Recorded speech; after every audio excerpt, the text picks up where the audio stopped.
All right. Welcome to the G2K podcast. This is the third episode, and I'm here with my boy, Reggie. How's it going, brother? What's up, bro? Thanks for having me. Thanks for being on the podcast. So, you're one of the guests that I've wanted to have on the podcast. Like, I have a list of people that are on, and then the list of exclusive people that I want on. So, you're part of the exclusive list. Good.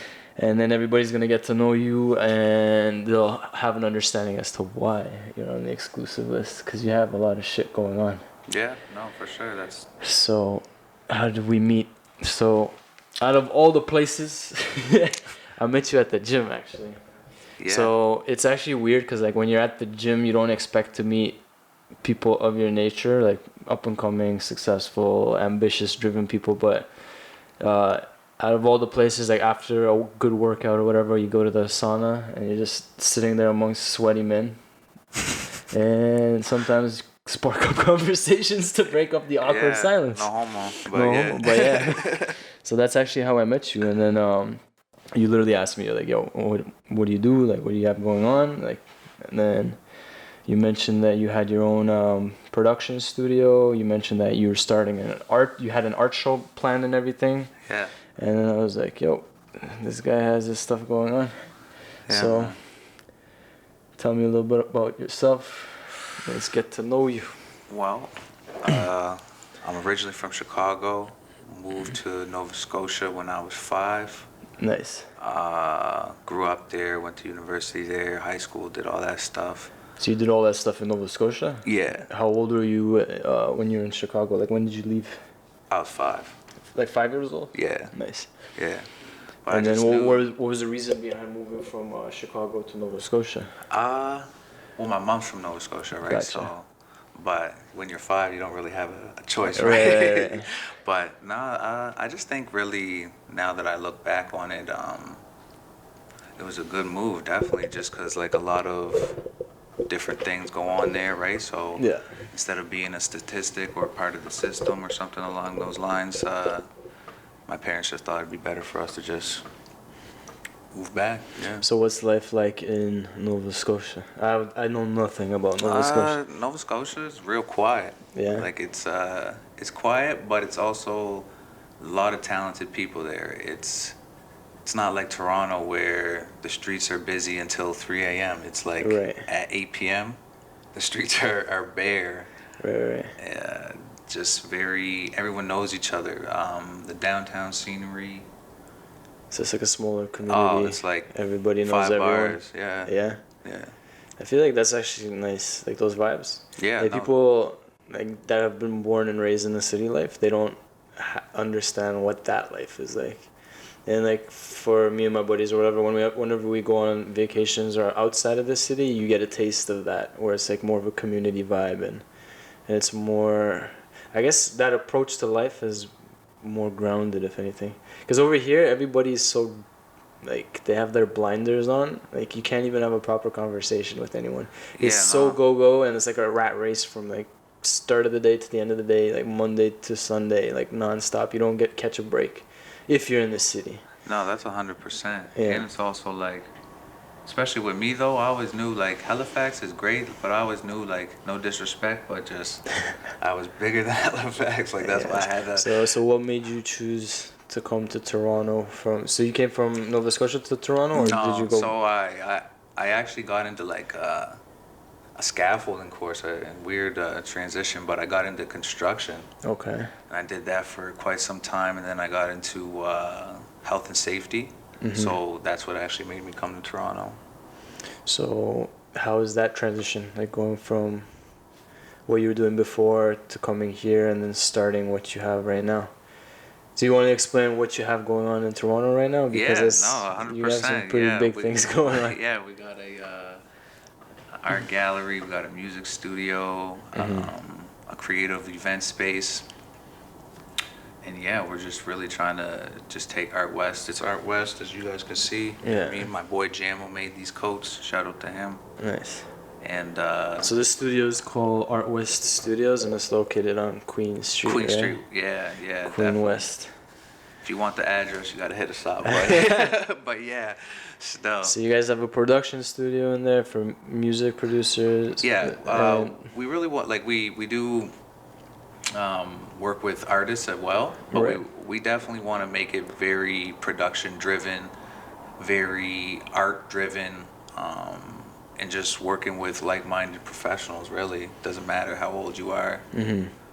We just need to be around certain professionals that want to do this as a living. Right. So the transition, so you went from a not so creative industry to a more creative one, right?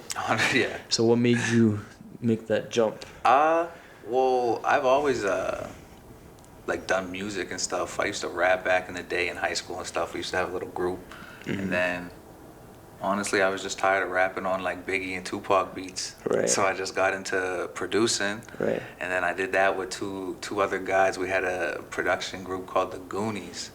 Okay. shout out Mike and Johnny. But yeah. Where are they at right now? They're in Halifax still. They're in Halifax still? They're in Halifax still. But yeah, long story short, fast forward, I just always stuck with it.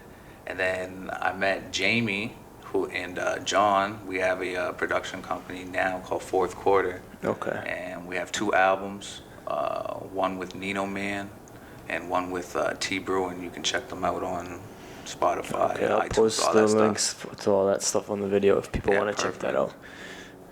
out. Yeah, but yeah, I've always been into music, and I just never gave up on it. So how long have you been doing what you're doing right now? What do you mean? Like the production studio aspect of things? Oh, actually, tomorrow's my birthday, and it'll be 1 year. So we opened So it's up on the pretty fresh 21st. then, Yeah. Nice.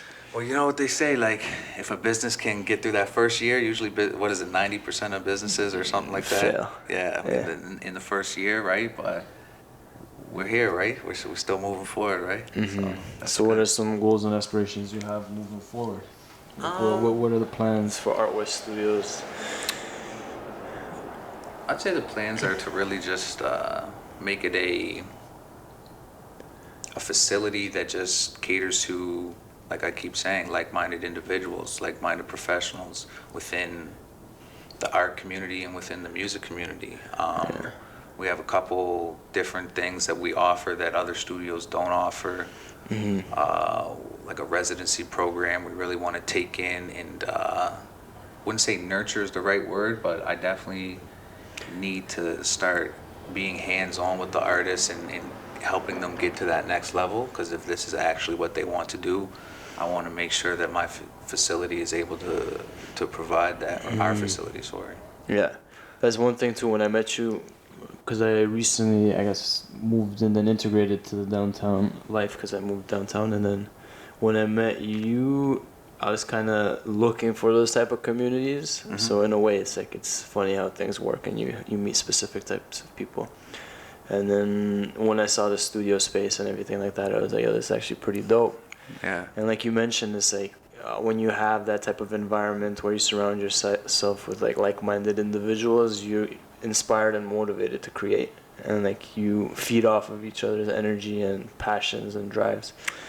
And well, yeah, 100%. It just goes back into, like, I can't do this all myself. Like, right. Like I'm an artist myself. Like, I make beats, I do all that other stuff. I can send them out, but again, it feels more satisfying to put someone else in a position, right, to help them out, because I've already helped myself out by so getting. Essentially, you're giving them a platform. 100%. That's what everyone needs, is a platform, because everyone's so talented, right? So, but sometimes they don't have a platform or even a leg or arm to crutch on to whenever times are down or whatever the case may be, right? But that's what I want to provide. In today's day and age, like as far as I guess we're all connected through the internet, and like everybody has the potential for greatness. Like even what I'm doing right now, like this wouldn't have been possible, like I don't know, 10 years ago. Like it would have been, but it's far more difficult, right? But now everybody has that ability to express themselves through like so many different medias and platforms, and connect with different people. Like even as far as like Instagram, social media and stuff goes, like you can connect with people that are like, well, for example, I don't know, like rich, famous, like you send them a message, they'll get back to you. Like Yeah, 10, 20 years ago, that was impossible. It's funny too, cause like, you must know David Meltzer. I heard of him. I've heard of him. Yeah. Yeah, I hit him up. Yeah. He messaged me back. It was crazy. He was just telling me some stuff. I just hit him up with some questions, and it's humbling too, and it's great. It's everything, cause it's like when you hit these people up and you're like, they always say, "Oh, I'll write you back," and you're like, "Oh, nah, he's too busy." But like, you actually hit them up, like they do write back, right? Even when I was younger, I used to idolize some of these people. Like, for example, I don't know, like many different industries or whatever. But then you come to realize through all of this like integrated connectedness that they're average people like us. Oh, like, 100%. As successful as someone is, as like far up as they might be, like their mindset, like everything, the day-to-day troubles, like all that kind of stuff is very similar to what everybody goes through on a day-to-day basis. 100%. Yeah. But yeah, so how's it like living in Toronto? Like, what were the major differences from Nova Scotia to Toronto? Like, I'm curious about like what the lifestyle is like. A lot of opportunity here. Yeah. Like, there's opportunity in Halifax, but Halifax, like I said, is like, it's just small. Just small, like, no disrespect, but just small-minded people stuck in their kind of bubble, their ways, and there's so much different stuff out here. There's bigger communities. The ethnicities here are diverse, way more multicultural. Yeah, exactly. Perfect. It's opportunity are endless. Just the people you'll meet, especially within the music industry, right? Like, I got some ideas for bridging the gap from here to down there, but in due time. Yeah. And then, so when it comes to people like that, like, would you reach out to them and like try to wake them up and shake them a bit? Because to be honest, when I come across people like that, where they're like very, I guess, stuck in their own little bubbles and mindsets and stuff like that, I kind of want to shake them and be like, yo, wake up, like, what are you doing? Like, especially when someone is like talented or has like, I don't know, potential for greatness, like on a day-to-day basis. Like, there's so many people that have potential and they like downplay themselves, but they're so comfortable in their little whatever bubble of like friends and like what they do, and like they have these goals and ambitions and like they wish they can do this or that, but they never take the first steps. And it's like, do you come across people like that too, and do you have that same? Yeah, 100%. But my job isn't to wake people up. It's to give them the information. It's up to them. At the end of the day, like, I can shake them and do all this, but if they don't understand the information that's being given to them and how to apply it, then there's nothing I can do. I can't wake them. They need to want to be able to wake up. If that makes sense. No, absolutely. Yeah.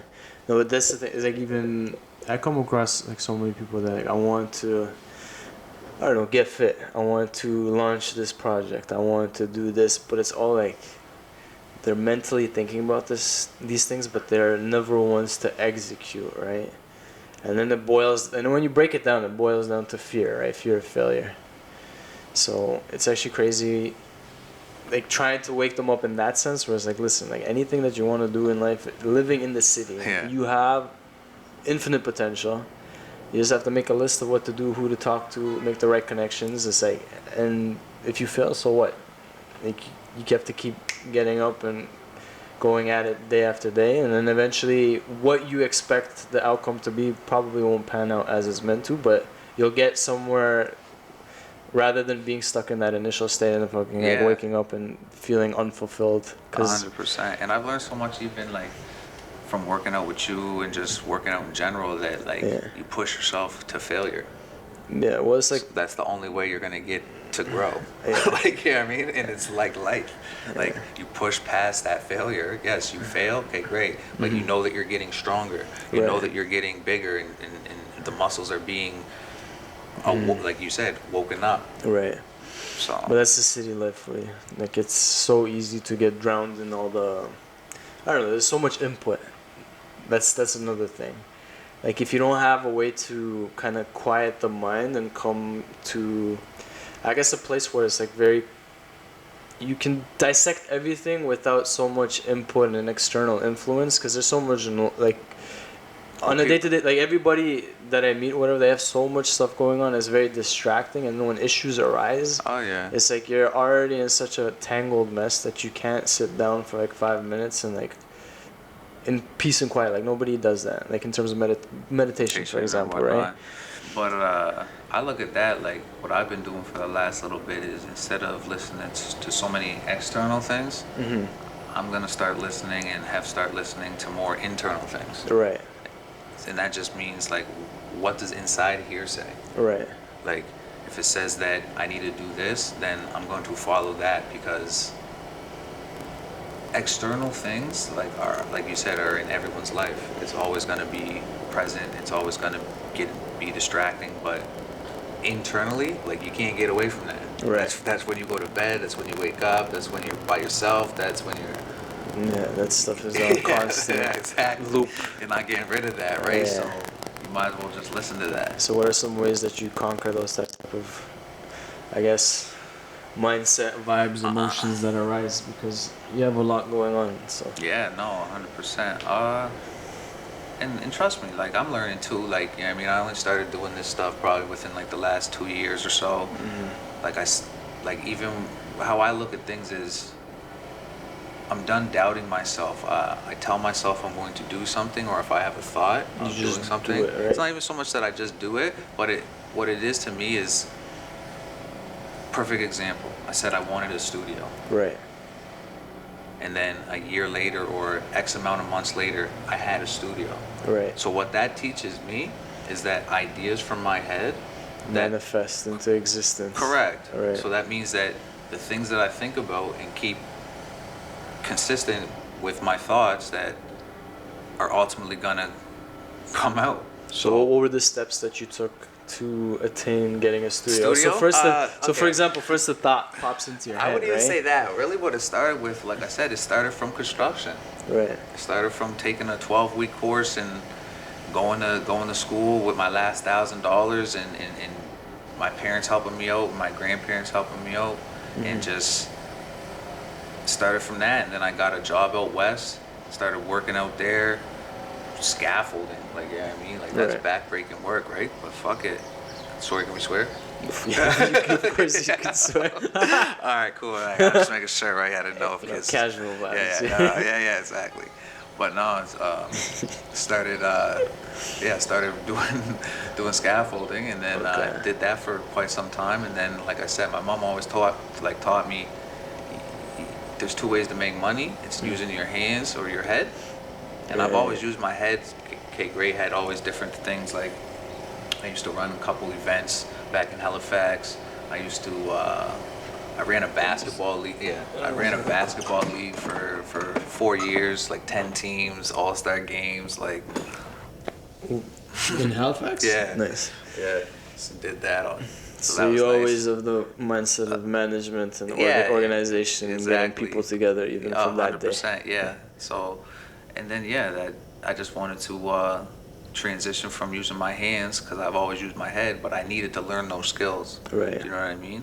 Okay, so growing up as a kid, like what was your plan, I guess? Like what were your goals and aspirations then? Shit, honestly. Like was it what you're doing right now, or did you have a completely different? I never said like, oh, I'm gonna own a studio, this and that. Yeah, but what was the thought process as a kid like? Because every kid has like a little bit of a trajectory as far as like where they're aiming towards. I didn't even know what was really going on. Like, really what it was is just like from like my third year university to like my last year, I had a little hiccup happen within that last year, so I had to get out of school or whatnot. But just really So there was a catalyst where there was a wake up call. Yeah, there was a big wake up call, definitely 100%. So it definitely was like, yo, is this my life? And I was like, nah. Like, you know what I mean? Right. So you made even that through life. the trials and tribulations of that, like, I got out not scot-free, but like definitely with I was able to keep my roots. Like, I didn't have to bend. I didn't have to fold for Do you know what I mean? Yeah. So that was the driving factor, and I feel like a lot of very successful and ambitious people, they do have that wake up call or that epiphany moment or that moment in life where like shit hits the fan and you have to like choose a path where you're like, do I go left or do I go right? That's exactly what it was. Right. Right. But I'm still trying to go straight. Like, but you know what But I I mean? feel like greatness comes to those people who are actually going down those paths in the first place, because most people are comfortable in their little. Like the average Joe is like, he doesn't take those chances, and like they don't. Bro, I went from like getting in debt. I was in debt when I was young. We fucked up credit cards, stuff like that. Okay, great. Got this job, went out west, boom, paid a bunch of stuff back, got my money up to go back into debt. Right. Because the thing is about two things. That's not a bad thing. Like if someone's gonna give you debt, that means that they obviously trust in what you're doing and what you're saying you're going to do. Right. And second thing is like, a lot of people don't want to put themselves in those positions. Not a lot of people will be like, oh, okay, I'm going to put 50 grand or X amount of grand on my name on this business. Right. Do you know what I mean? Yeah, Like, not a lot of people will take that ownership and that accountability and stuff like that. You have to have some faith in themselves and you as far as what you're doing to get it done, right? But like I said, even from what I said earlier, like, I'm done. But that's like a high risk, high return type of mentality too, because you have. You can't fuck up because you have all this money on the line, right? Oh, 100%. But it's also like. So you can use that. You can use that as a motivating and a driving factor, right? Because like. Well, trust me, I like, and especially like I said, like, we've been open for the last year and stuff. A lot of changes, stuff like that. But it's just been very eye-opening in how just me growing as a business and as a business person. Right. Just a lot of different things, just a lot of learning curves, a lot of, because like I said, like, this is my first actual business, right? We've been open for a year now, and we're just, like I said, this year, I'm saying it first right here, like, you know what I mean? It's gonna be crazy this year, like. Yeah. But that comes with a lot of fucking headache and like ups and downs and. Well, I think we've already gone through them all. Yeah. No, I'm saying like for you to have reached this point, like you've already gone through. Like, I've already gone through. Storm, yeah, right? exactly. But I'm still here, right? And we're still here, so. Yeah. So, like I said, fourth quarter, like it's go time, right? We're building a facility, we're building a team. We need the players, we need the people that are gonna, when we give them the ball, they're gonna at least take the shot. I don't care if you hit it. Just take it. Make sure that when we give you the ball and we're down 2, and you're at the 3, and there's 2 seconds left.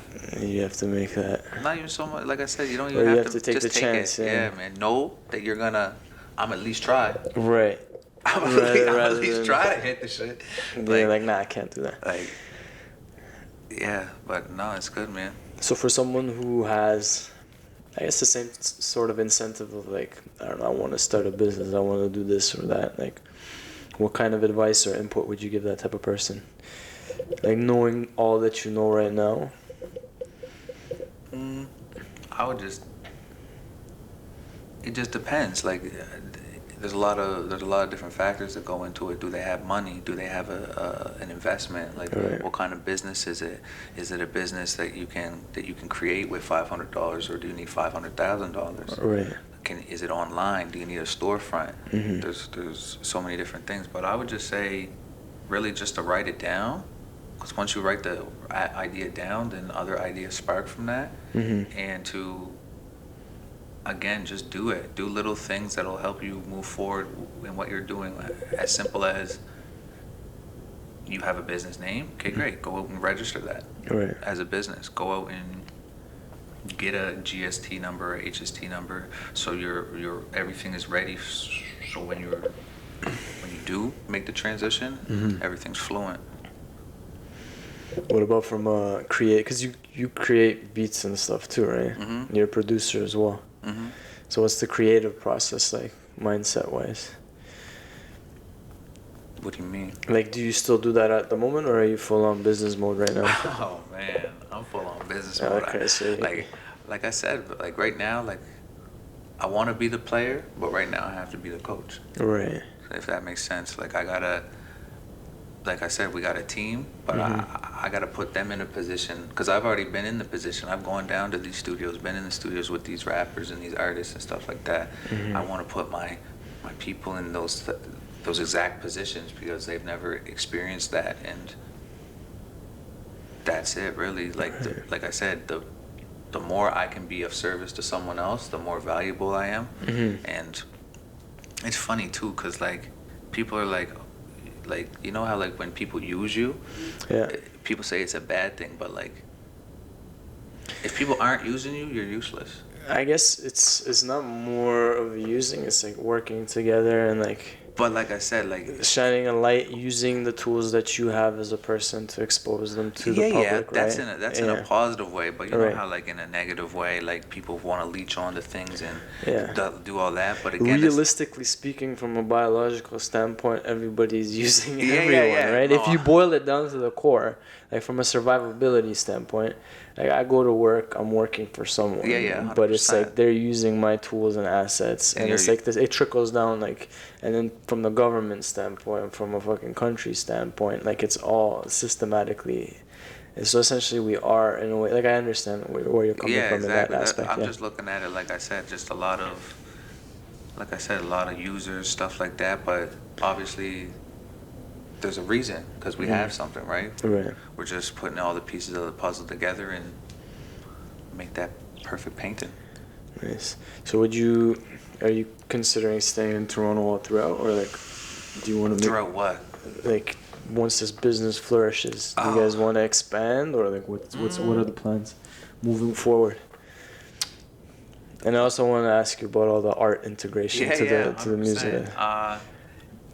Yeah, like I would like them. Like Art West is an entity. Like it's a you can't teach like the mission statement and what we're trying to teach. You know what I mean? That's either you have it or you don't. Right. So whether I'm in the same building now or I'm in the building down the street, it's still going to be the same morals, values, and stuff like that, right? So.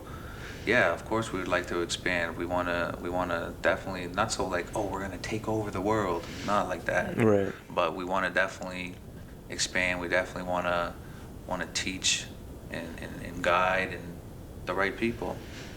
So the team that you have right now, as far as like, so if an up and coming artist wants to come and join the studio, what's the process like? Like what?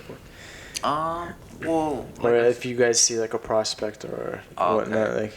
So right now, like, what we're focused on is like I said, it's been a year, and we're just trying to get more music coming out of that studio, whether it's videos, whether it's beats, whether it's placements, whether it's just stuff coming out of there. We need just high quality content coming out of there.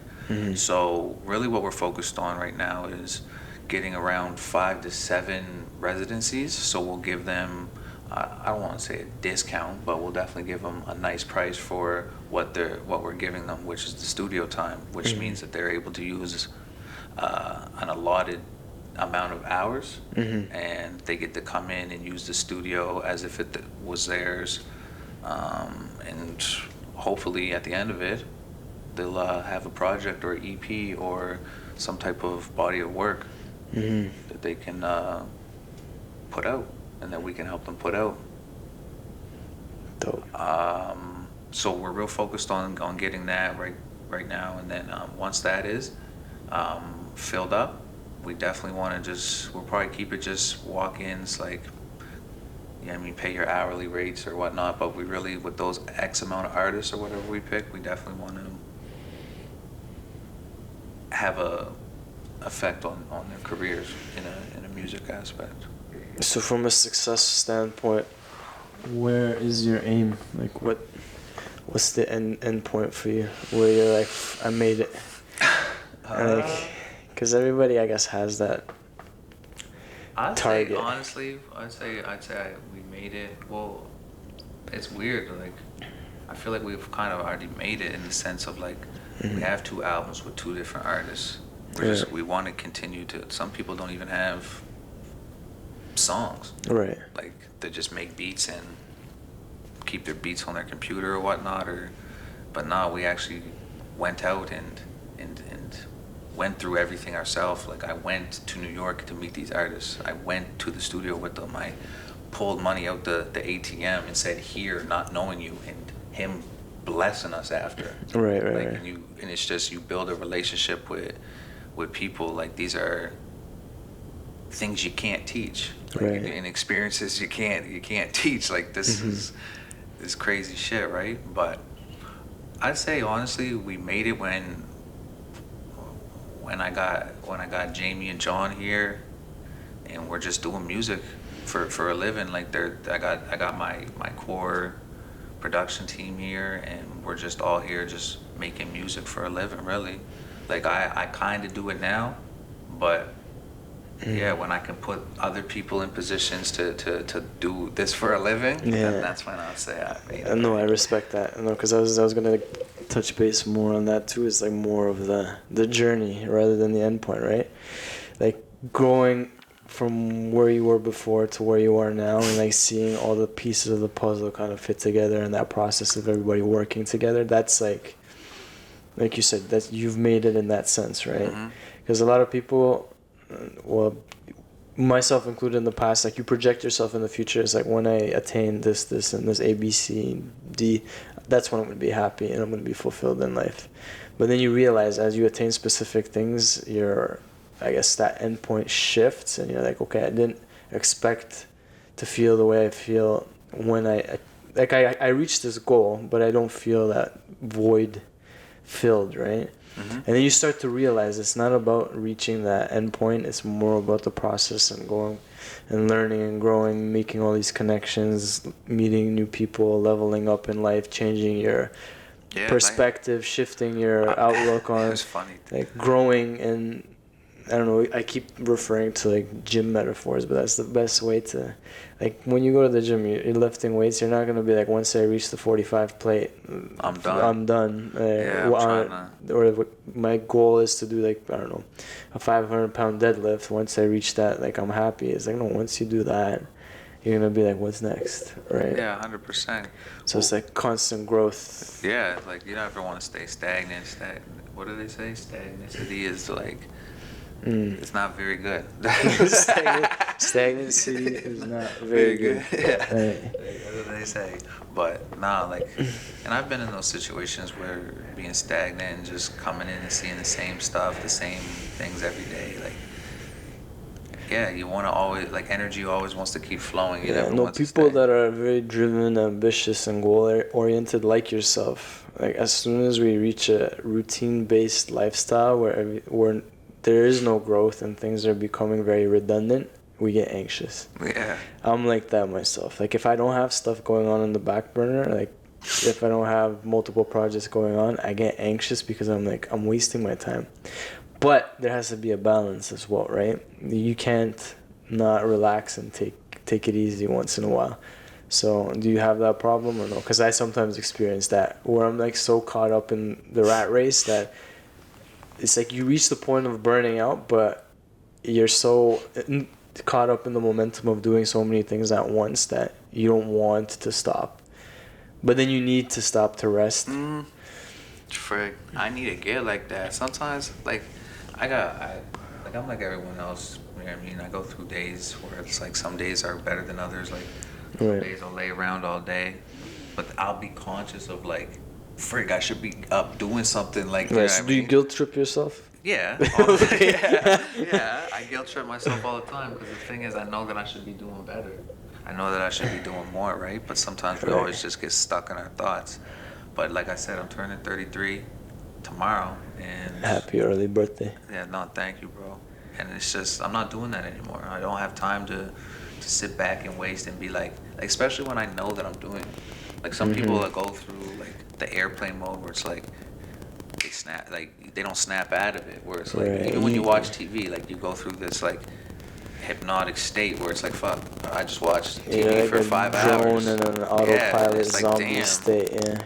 when it's like I'll watch TV for like 10 minutes. I'm like, all right, I gotta go do something. Like I'm exactly like that. I can't watch TV. I can't play video games. I can't do any of that for that exact reason, because I guilt trip myself.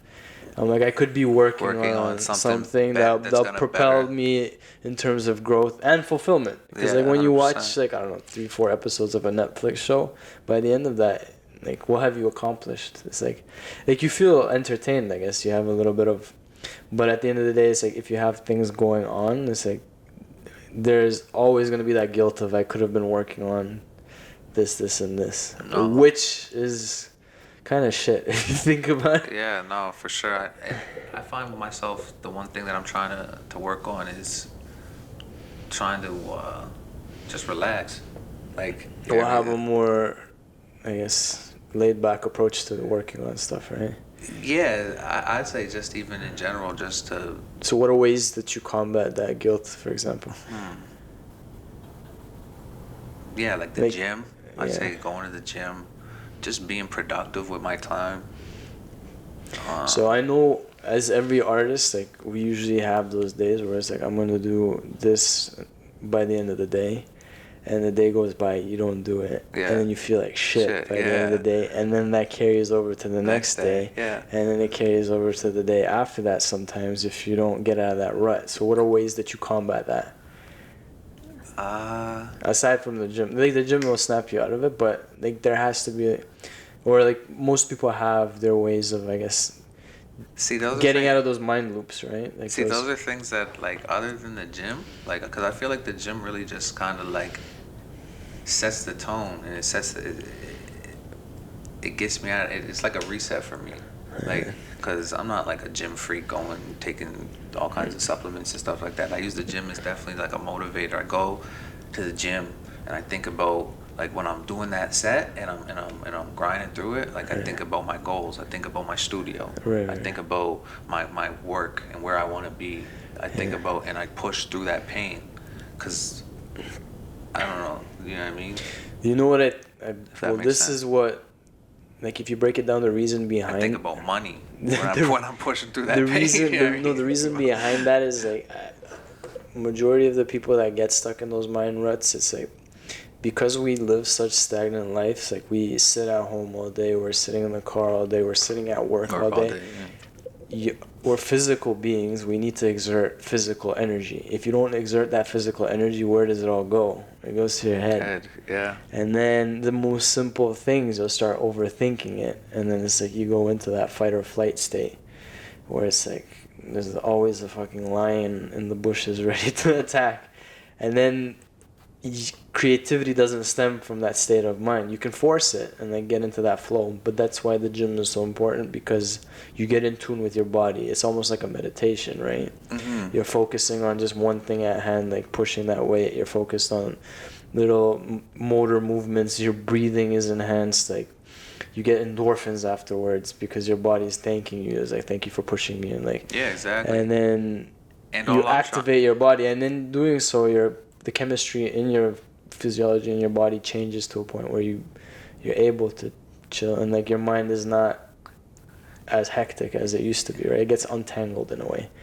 And that's why cold showers, for example, like that, I preach a lot. Like, as a lot of people know me, like I tell them to do like the Wim Hof breathing exercises, the cold showers. Is like, why? Because the busy lifestyles that we have is like, when you jump into that cold shower, the only thing that you can think of is like, fuck, I need to get out of this water. Like, your body's like, get out, and you're trying to tame the subconscious with your consciousness, like being like, no, I'm gonna stay. Like, yeah, I'm not gonna flinch. I'm gonna push through this. I'm gonna push through this. Yeah. And then when you make those neurological connections of like fighting that uncomfortable resistance, you're able to shift that mentality to different things throughout the day, right? Like, whatever projects you have or anything that you're doing, any life complications seem much easier because your brain is wired differently in terms of like, it's not in that fight or flight state where everything is like, I need to seek comfort. And in today's society, a lot of people are becoming very soft because of that, because there's not much going on in that sense where it's like, We're at home, we have fucking heaters, there's no cold, when it's hot, you have air conditioners, like we're softening everything. There's no challenge urgency. There's no, oh frig, I'm in this bad situation and I have to do it. I have the choice. Oh, okay, I'm cold. I'll turn on the heat. There's no contrast point, and that's the thing. It's like you need those contradictory situations, the polarities, and like different life situations too. Like, for example, like growing up, how you said you were doing all of that hands-on work. Yeah. Even what you're doing right now, you can look back to where you were before, and you have a greater appreciation for where you're at right now. If you reflect on that kind of stuff too. Yeah, like that's what I mean. Like, people just think of me as like some guy that came here, has a car, has a business. Like, you know what I mean? They don't know they don't know the background story that like legit like 4 years ago. It took me 4 years to get to this point. Like 4 years ago, I was sleeping on couches. I was living at my mom's. Like I didn't know what was going on. I wasn't in school. I was working a dishwashing job. I was. But yeah, no, that's inspiring in the sense that no matter what situation you're in, if you have the willpower and discipline, you can get out of that rut. And we have so much information readily available on the internet or whatever, through books, through people you can connect. And that's one of the best ways to, like, I guess, attain success, or like learn from someone that's already reached the point of where you want to be, because they've already done all the hard shit and they can tell you what to avoid, what the process is, what to expect. And that's what I've realized these days as well. Like when someone's like very successful in whatever industry that they're in, it's like you can pick their minds and like get an understanding of how they perceive reality and what trials and tribulations, like you mentioned, they've gone through. And rather than going through all that stuff yourself, you can be like, oh, so and so already went through that, and like and even I'll learn off that. And then even in terms of like life fulfillment and all that kind of stuff, like when you look at all these celebrities, like there's so many people I look up to, for example, like Russell Brand and like Aubrey Marcus and all these guys. It's like they face the same mental challenges that me and you face. They've reached the stardom. They've reached the billionaires, like successful business owners. Like Aubrey's probably has a shit ton of money. Like he has everything, yet they're still like facing depression and all this kind of stuff and coping with the constant mind loops and all that kind of stuff. And then when you realize where they're going and what's leading to fulfillment. So like Russell Brand, for example, he's getting more in tune with consciousness and awareness and presence and all that kind of stuff, and love and like being open. It's like you can look at all that kind of stuff and realize like that, and that's the end point essentially. It's like being in the moment and being present, enjoying the process, like being kind and genuine to like everybody you come across. And if you're not in that type of headspace, these opportunities aren't going to present themselves. Like even me meeting you as a person, if I was like in my head, like depressed, stressed, not doing what I'm doing right now, we would never have crossed paths, right? No, you're right. So it's like it's a snowball effect, right? It's like once you get that momentum going, and it's like you realize what's working for you, you continue to pursue that. Yeah, no, and it's weird too, because like I said, even probably like the last, like I said, 6-7 months. How long we know each other? 7 months? 7 months, yeah. Something like that. So like even during that whole time, I was like, yo, I just need to be around more professional, like-minded people. I literally like engraved that into my brain, like-minded professional people, driven, motivating, inspirational people. That's one of the reasons why I started this. And then people started coming around, like. Yeah, so that's one of the reasons why I started this, in the sense that when I was in down times, like figuring my shit out, like not knowing where to go, who to talk to, it's like podcasts like these where people were ranting on like things that they've learned, experiences that they've had, would have such a huge influence on my outlook and my perception on how to approach specific life situations, right? And then, like I mentioned before, it's like you take all the good things and like the motivating aspects of what is being preached, then you apply it to your life and you realize the changes that are as a result of implementing these things that you hear from people talking about their life situations, right? And then you realize, like, oh shit, I'm growing from this. I'm becoming a stronger version of myself just from having an understanding, like, oh wait, the stuff that I'm going through on a personal level, like, so many other people are going through the same shit, and they have solutions for these things of how to approach it. And being open-minded to that sense, and that's the power of, I guess, podcasts, books, and the spread of information. It's like an information age where... Yeah, people are looking for that information. They just need to know how to get it, right? Yeah. Sorry, I went on a little rant there. I don't care. It's all good. But no, like, I appreciate you as a person, like seeing that where you're at right now, all the ups and downs you go through. It's like I said, if you surround, like you mentioned before, if you surround yourself with those type of people, it's like a flame that fucking burns brighter. The more people that you have with those passion flames burning, it's like you continue to fucking feed off of everyone in general. But that should be the motive for most people. And then if you're shy, if you're introverted, if you're whatever, like, you can change as a person. Like, it's just a choice that you make on a mental level, which once you reach that point where it's like, I can literally choose whether or not, because a lot of people accept the way that they are. They're like, I'm just like this. Like, it's like, sure, to some extent, but you have the capacity to expand and grow out of that if you want to, right? Just like how we get into the ruts where we're not creative, we're not doing anything.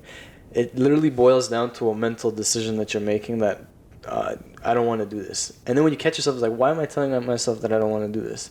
And when you break it down and you kind of,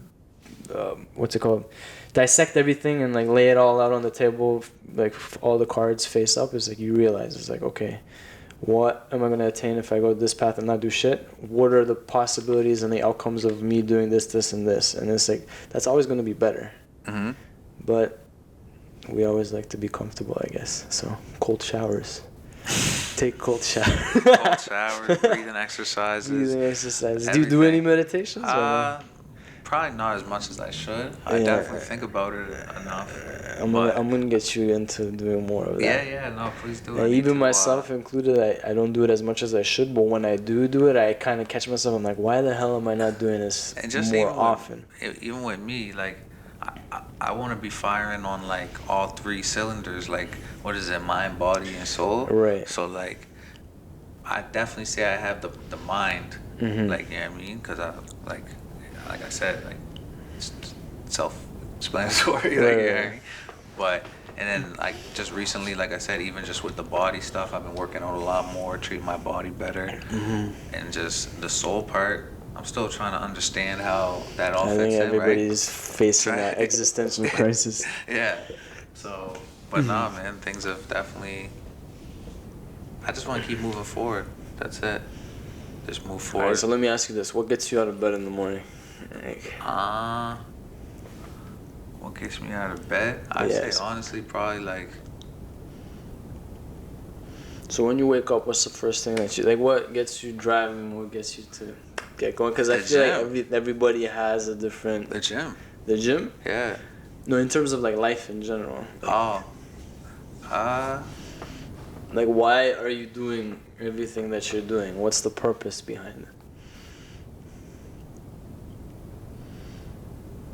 To create something for myself and the people around me, really, just to each day, like, create something, because that's what we are. We're creators, right? Yeah. So that gets me out of bed, definitely.